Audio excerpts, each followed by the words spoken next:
მოგესალმებით ძვირფასო ტელემეყურებლებო. ეს გახლავთ გადაცემა ამბები ღმერთსა და ადამიანებზე, მე კი მისი წამყვანი თამარ ცქიტიშვილი ვარ.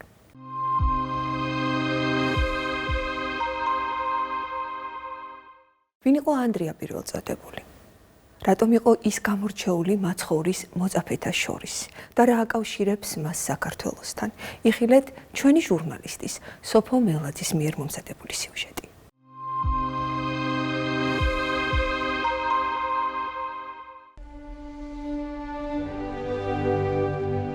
საქართველოს სამოციქულო მართლმადიდებელი ეკლესია ერთ-ერთი უხუცესია მსოფლიო მართლმადიდებელ ეკლესიებს შორის.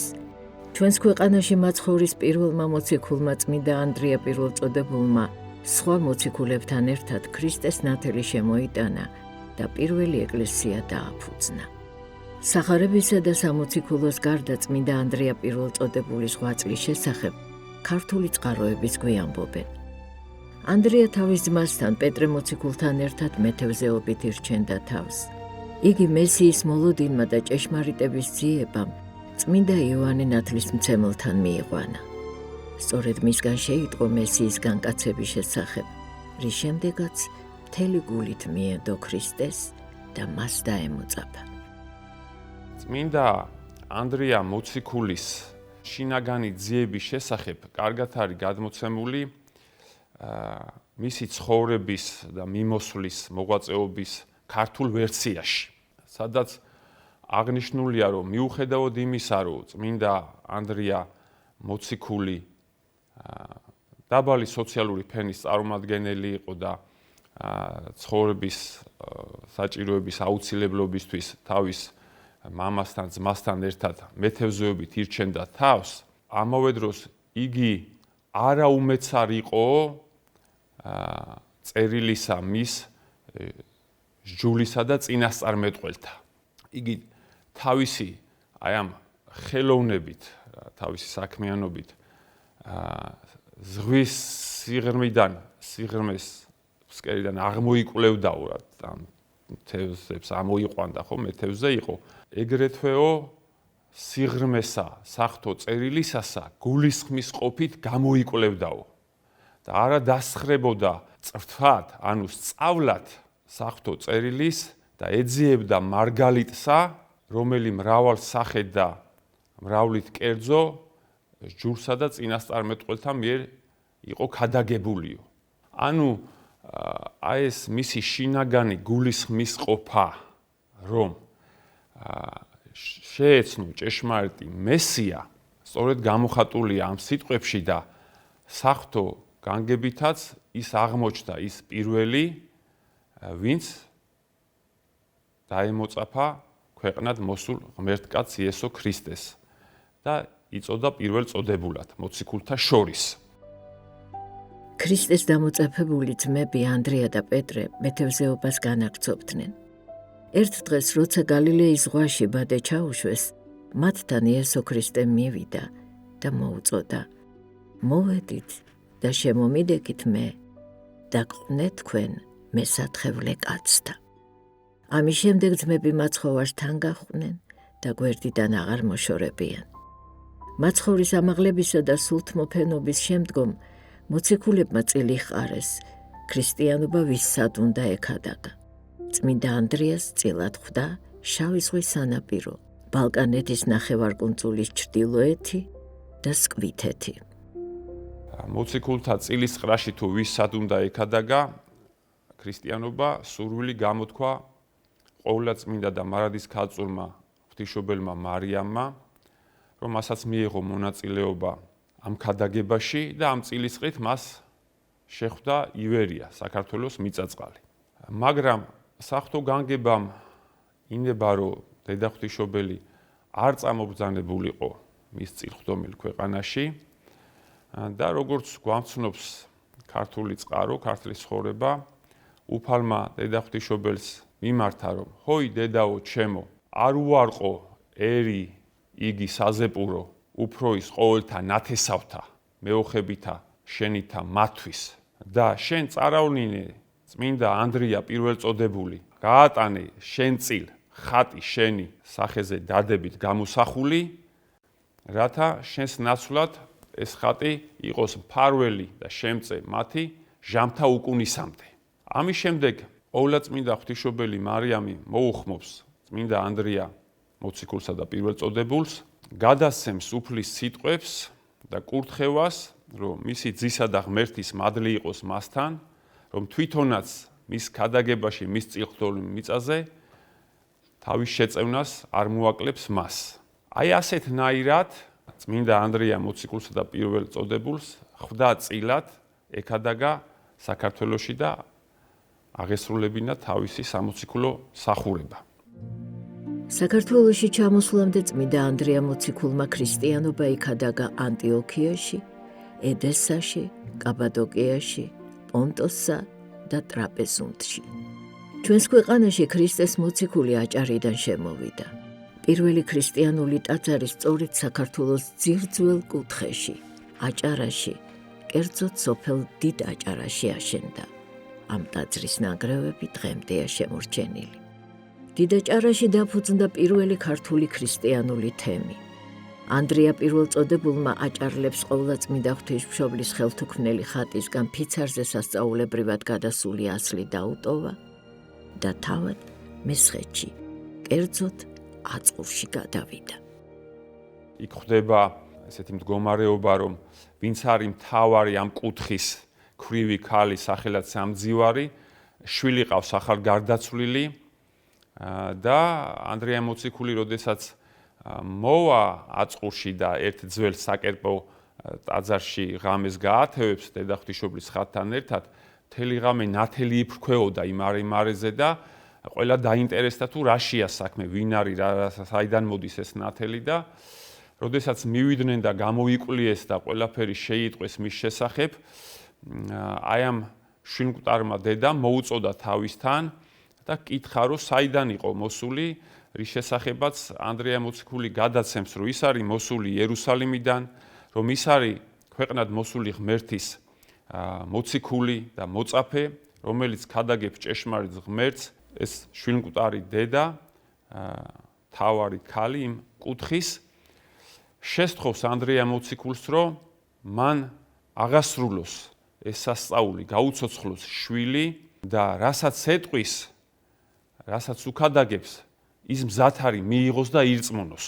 და ანდრია მოციქული მოახდენს აქ სასწაულს, მან დაასვენა დედა ღვთისმშობლის ხატი იმ სარეცელზე, სადაც იყო მისი გარდაცვლილი შვილი, აღაპრო ხელნი, ილოცა უფლის მიმართ და როგორც უფალმა აღადგინა იარიოსის ქალიშვილი, გაუწოდა ხელი და წამოაყენა ცოცხალი და ჩააბარა მის დედას. რის შემდეგაც ამ ამბავმა მოახდინა გარდატეხა და ამ თავარმა ქალმა ყველას ამცნო ამ ამბის შესახებ, ყველას მოუწოდა, რომ გარშემო სხვა მთავრებს, მოსახლეობას, მესხეთის მოსახლეობას, სამცხის მოსახლეობას, რომ მოდი მივიღოთ ახალი წესი, ახალი რჯული.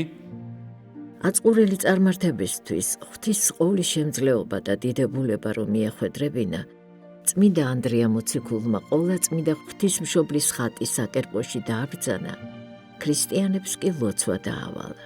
მან კერპმსახურებსაც მოუწოდა თავიანთი ცრუ ღმერთების წინაშე ელოცათ. ქრისტეს აღმსარებლები და წარმართები მთელი ღამე ლოცულობდნენ. დილით ყველა მიხილა სასწაულებრივად დამსხვრეული ბომონები და მზესავით გაბრწყინებული ღვთისმშობლის ხატი. ამის მნახველმა მრავალმა მესხმა ქრისტე ირწმუნა და მოინათლა. ანდრია მოციქულმა აქაც დააფუძნა ეკლესია, აკურთხა დიაკონი, მღვდელი, ეპისკოპოსი და შემდგომ მას უნდა აღესრულებინა რა კიდევ თავისი მისია სხვადასხვა მხარეებში და უნდა დაეტოვებინა აწყურის მოსახლეობა, შესთხოვეს, რომ მის ნაცვლად ღვთისმშობლის ხატი დაეტოვებინათ მასთან. აწყურში დატოვა უკვე თვითონ ეს ღვთისმშობლის ხელთუქმნელი ხატი. შემდგომში აწყურის ღვთისმშობლად წოდებული და გადასცა მათ ნათქვამი, მოუყვა იესო ქრისტეს მიწიერი ცხოვრების შესახებ, მოუყვა ღვთისმშობლის წიხვდომილობის, რომ საქართველო არის ღვთისმშობლის წიხვდომილი ქვეყანა, რომ დედა ღვთისმშობელმა გამოატანა ეს ხატი, რომ ფარველად და შემწეთ ჟამთა უკუნისამდე იყოს ქართველი ერის. დღეისათვის ცნობილია, რომ აწყურის ღვთისმშობლის ხატი ინახება ოქროს ფონდში ხელოვნების მუზეუმში. წმინდა ანდრია მოციქული ახლად მოქცეულ სამწყსოს გამოემშვიდობა და თავისი მისიონერული მოღვაწეობა გააგრძელა. მან იქადაგა კლარჯეთში, კოლა-არტაანში, ართეთში, სომხეთში და ბოლოს იერუსალიმში დაბრუნდა. რამდენიმე ხნის შემდეგ წმინდა ანდრია სხვა მოციქულებთან, სვიმონ კანანელთან და მატატასთან ერთად ისევ საქართველოში გამოემგზავრა. თავდაპირველად მათ ქრისტიანობა იქადაგეს ქართლში, სამეგრელოსა და სვანეთში. არ არის ნახსენები, რომ ქართლის გულში, ცხეთაში მოსულიყო ანდრია მოციქული, ხო? ანდრია მოციქულის მოსვლამდე მოგეხსენებათ საქართველოში უფლის კვართი იქნა მობრძანებული. იქ სადაც საქართველოს ჩაისახა, იქ სადაც საქართველოს სახელმწიფოებრივი ცენტრია, ცხეთაში. თან უნდა გვახსოვდეს, ეს არის დრო, როდესაც ქრისტიანობას ჯერ არ მიუღია თავისუფლება, ანუ სახელმწიფოებრივი პოლიტიკური კუთხით და მთელი სამსაუკუნეზე მეტი ხანი დაჭირდა არა მხოლოდ საქართველოში, იმ დროინდელ მსოფლიოში და ამიტომ უკვე იმ დროს, როდესაც წარმართობა უნდა დამარცხებულიყო ქრისტიანობასთან ქადაგებაში და თავისუფლება მიეღო ქრისტიანობას და მათ შორის ამ ეპოქაში საქართველოსაც, ამიტომ როდესაც იწყება ქართველი ერის და ქართველი სახელმწიფოს თლიანობაში ქრისტიანობის მიღება, აქ უკვე თავარი ნიშნულობა, თავარი ფუნქცია გადატანილია იმაზე, რომ იქ სადაც საქართველოს, როგორც არის ნათქვამი ლექსში, ცხენი გული ასვენია, იქვე არის დავანებული იესო ქრისტეს კვართი და ამიტომ ჩვენ შეიძლება ესე მივიჩნიოთ, რომ ვინაიდან ქრისტეს კვართის ირგვლივ უნდა მომხდარიყო შემდგომ მიღება მთლიანობაში ქართველი ერის მიერ, ქართველი პირველ მირიან მეფის ნანადედ უკვე წმინდა ნინოს მოსვლის დროს. წმინდა ნინოს ჩამოსვლაც საქართველოში რას უკავშირდება? უშუალოდ ქართველი ერის მიმართ ხო არ არის ძიება, კვართის მიმართ არის ძიება, რომ კვართი მოიძიოს წმინდა ნინომ და აი კვართის გარშემო ხდება ქართველი ერის უკვე მთლიანობაში მოქცევა. ამიტომ ეს წრედი, სულიერი წრედი შეიძლება ესე შეიკრას, რომ საღვთო განგებულება დედას ღვთისას წილად ახვედრებს საქართველოს, შემდგომ აგზავნის მოციქულთა შორის პირველ წოდებულ საქართველოში პირველი ქრისტიანული ნერგის თესლის მარცვლის ჩასაყრელად მოაბრძანებს ანდრია მოციქული დედაღვთისმშობლის ხატს, შემწედა ფარველად ქართველი ერის ჟამთა უკუნისამდე. აი ამ ნიადაგზე ამის დაგვირგვინება არის ყველაზე უმთავრესი, რომ იმავდროულად, იმავე საუკუნეში, აი ჯერ როდესაც წარმართობა, უმთავრესი და უპირველესი მოციქულის მოსვლამდე საქართველოში არის დავანებული ქრისტეს კვართი და შემდგომ უკვე წრედი იკვრება, რომ ქრისტეს კვართის გარშემო ქართველი ერი თლიანობაში იღებს ქრისტიანობას და აღიარებს როგორც სახელმწიფო რელიგიას. წმინდა ანდრია პირველწოდებული სვიმონ კანანელთან ერთად აფხაზეთში გადავიდა. შევიდეს ქვეყანასა აფხაზეთისასა და უქადაგეს სიტყვა იგი ღვთისმეცნიერებისა და მრავალთა სიხარულით შეიწყნარეს ქადაგება იგი. წმინდა ანდრიამ სვიმეონი აფხაზეთში დატოვა, თავად კი ჯერ ჯიქეთში გადავიდა, შემდეგ მდინარე დნეპრს აჰყვა იმ ადგილამდე, სადაც დღეს ქალაქი კიევი მდებარეობს. ის ითვლება ასევე კონსტანტინოპოლის ეკლესიის ფუძემდებლად. მართალია იმ დროს არ იყო ჯერ დაარსებული ქალაქი კონსტანტინოპოლი, უკვე მოგვიანებით ეს ახალი რომი, იმპერიის ახალი დედაქალაქი, მაგრამ იმ ადგილას, სადაც კონსტანტინოპოლი გაშენდა, იყო პატარა დასახლება ქალაქი ბიზანტია, სადაც მან იქადაგა ქრისტიანობა, სადაც მან ერთ-ერთი 70 მოციქულთაგანის ტაქეს დაასხა ხელი და ამიტომ ანდრია მოციქული ითვლება ასევე კონსტანტინოპოლის ეკლესიის ფუძემდებლად. მან მრავალი განსასწრელი გადაიტანა, ვინაიდან წარმართული სამყარო მთელი თავისი არსენალით, ცეცხლითა და מחვილით, თუ სხვადასხვა ინტელექტუალური და წარმართული ფილოსოფიებით, თუ ასე შემდეგ უპირისპირდებოდა ქრისტიანობას, დიდ დევნას განიცდიდნენ მოციქულები, მათ შორის ანდრია მოციქულიც და ბოლოს იგი თავის ცხოვრებას ამთავრებს გადმოცემის თანახმად საბერძნეთის ერთ-ერთ კუთხეში, ქალაქ პატრაში. წმინდა ანდრია პირველწოდებულის ქადაგებით პატრაში უამრავმა ადამიანმა ირწმუნა ქრისტე, მაგრამ ქალაქის თავი, ეგაეტი, ისევ ცრუ ღმერთების ერთგული რჩებოდა. უფლის მოციქული ქალაქის მმართველს ჭეშმარიტი ღმერთის შესახებ დიდხანს ესაუბრა, მაგრამ მისი დაბნელებული გონება ღვთაებრივმა ნათელმა ვერ მოიცვა. უსჯულო ქალაქის თავმა ჭეშმარიტება ვერ დაინახა, პირიქით, მას გული უფრო მეტად გაუსასტიკდა და უფლის მოწაფის ჯვარზე გაგვრაბრძანა. წმინდა ანდრია განაჩენს სიხარულით შეხვდა და ჯვარზე თავისი თავიდა. ეგაეტის ბრძანებით წმინდა მოციქული ჯვარზე კი არ მიალოვსნეს, თოკებით დაკიდეს. წმინდა ანდრია უფალს ადიდებდა და ყველაფრისთვის მადლობას წირავდა. და ის წარმოთქვავს დიდებულ სიტყვებს, რომ გიხაროდენ ჯვარო, კურთხეულო ქრისტეს სხეულით, ვითარცა მისი სხეულის წმინდა ნაწილებით, როგორც მარგალიტებით შემკულო.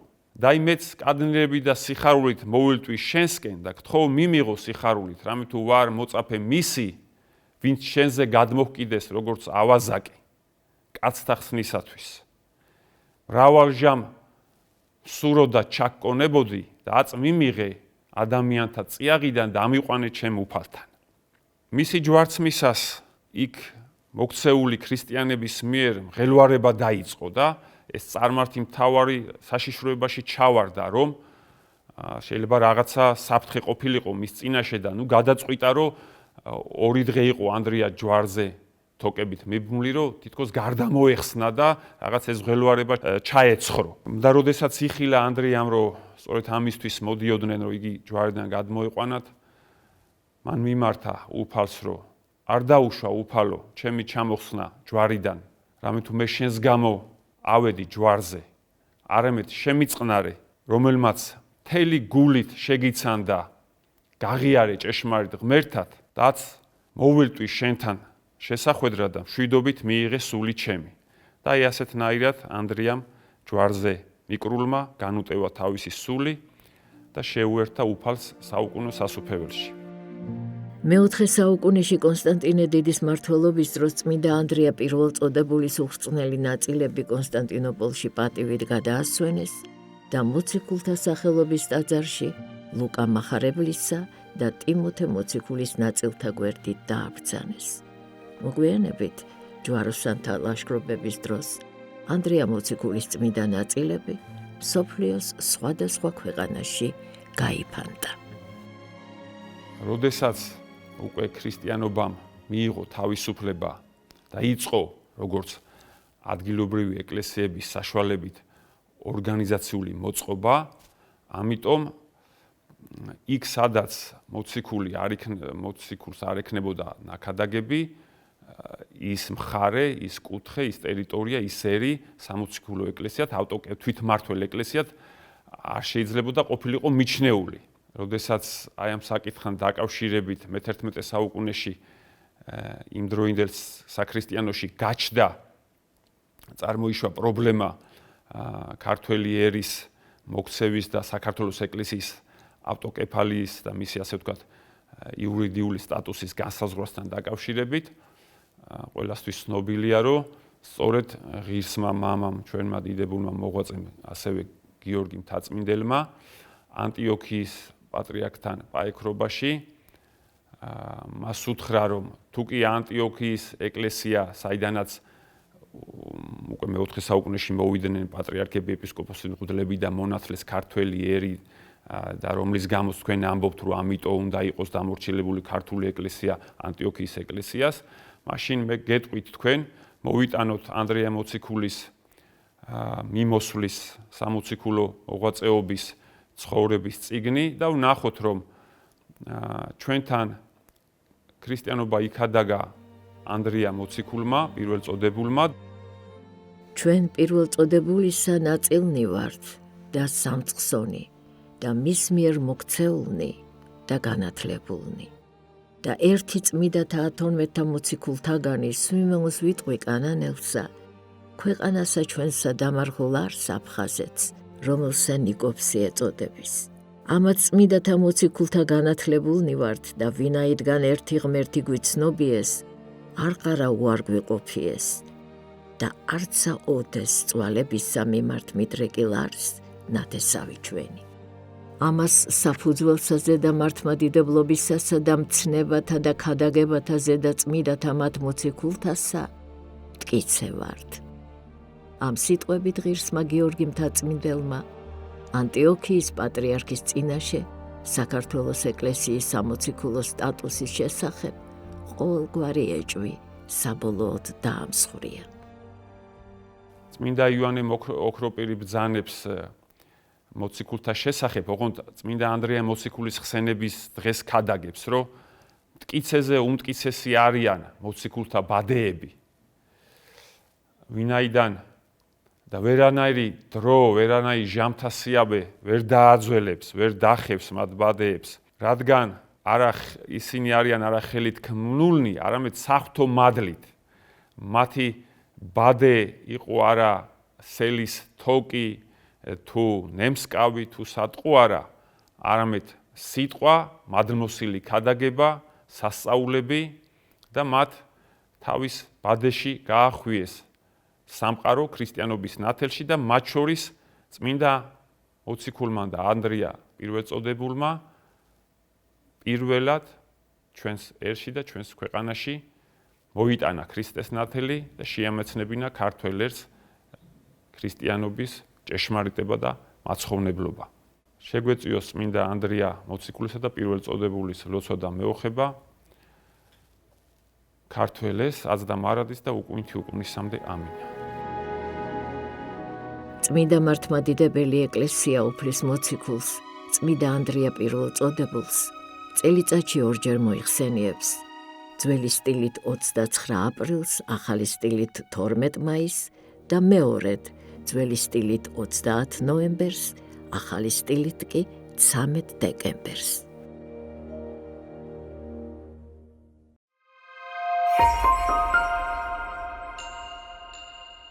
მე ვარ კესო ჭილაშვილი, ვარ 41 წლის, ვასწავლი გალობას.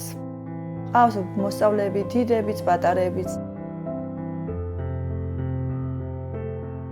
სამი ბიჭის და ერთი გოგოს დედა ვარ.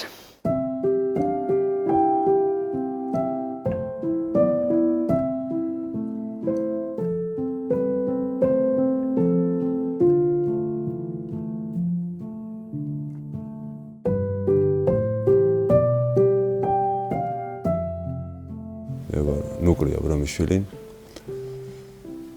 პროფესიით შენებელი ვარ ფაქტიურად, 4 შვილის მამა და კესოს მეუღლე.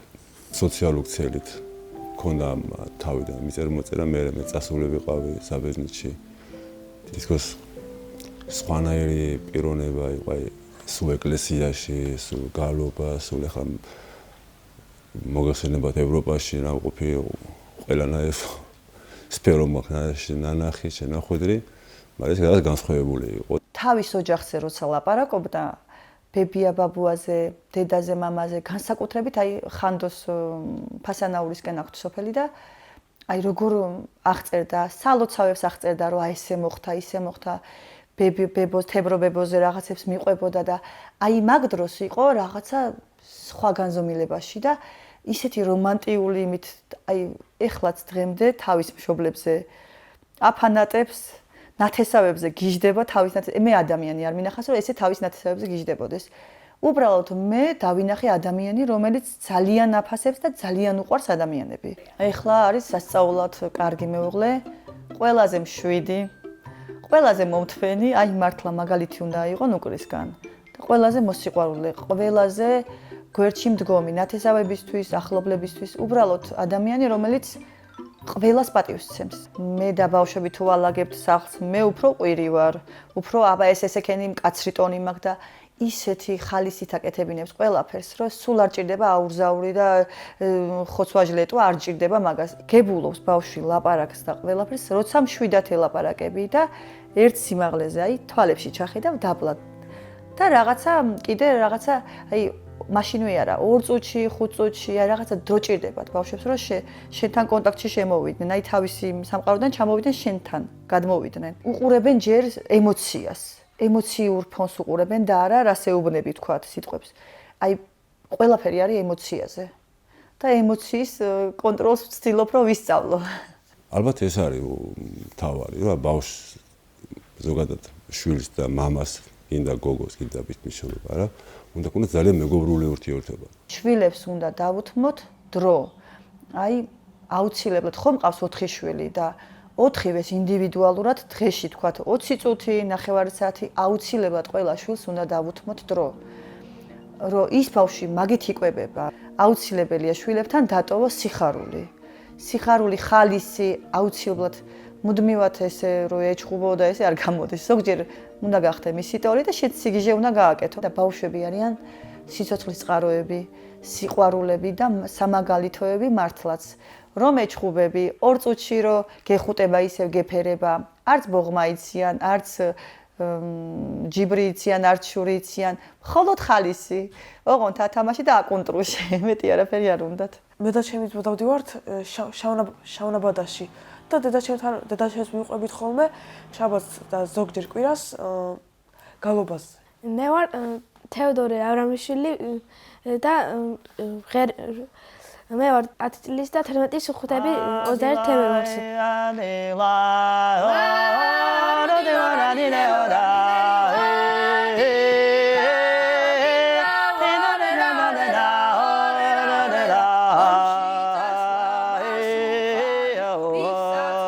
დედა არის ყველაზე მნიშვნელოვანი რომ იყოს მორწმუნე და მე შვილებიც მთელი ცხოვრება რწმენაზე იქნებიან დამოკიდებული, უფლის რწმენაზე იქნებიან დამოკიდებული და არა თავის თავზე. ჩვენი მისიაა რომ არ ვიყოთ ჩვენ თავზე აგებული და ვიყოთ უფლის რწმენაზე აგებული. იმედი მაქვს რომ გაიზრდებიან, ერთმანეთი ეყვარებათ. აი ეს არის ჩემი ოცნება. რამდენად ამიხდება ვნახოთ. და მეორე ის რომ კიდეც ერთად დაждდნენ და იმღერონ აუცილებლად მინდა რომ იმღერონ და თავისი თავი მოძებნონ. ჩემი მიზანია ჩემი შვილები იყო ბედნიერები ცხოვრებაში.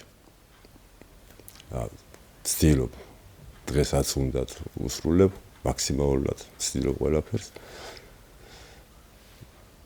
და ჩემი ნატურა არის რომ იყოს მშვიდობა რა. ქვეყანაზე სოფლიოში იყოს მშვიდობა და მშვიდობა რო იქნება სხვაგან მშვიდობა იქნება ოჯახებში. სიყმაწვილიდან ადამიანი უკვე აკეთებს გარკვეულ არჩევანს, დაუჯეროს თუ არა მშობელს, გააკეთოს თუ არა გაკვეთილები და გარკვეულწილად სინდისიერ ცხოვრებას იწყებს სიყმაწვილიდან.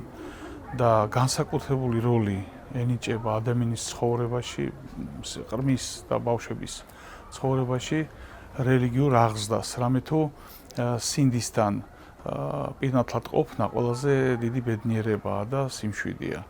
როდესაც ანგარიშვალდებულია საკუთარ სინდისთან, ის კარგად სწავლობს, კარგად ასრულებს ჰიგიენურ ნორმებს, ალაგებს თავის ნივთებს და ასე შემდეგ. აი, როდესაც ბავშვი გალობას სწავლობს, ის ამავდროულად ეცნობა უფრო ახლოს ეკლესიას, ეკლესიის ისტორიას. მადლობ უფალს, რომ კესარიას სახით ჩვენ გვყავს არაჩვეულებრივი რეგენტი, არაჩვეულებრივი დედა, როგორც მე ვარ ნათლია, მისი შვილის დიახ და მრავალშვილიანი დედა და სამაგალითო კარგი მორწმუნე ადამიანი.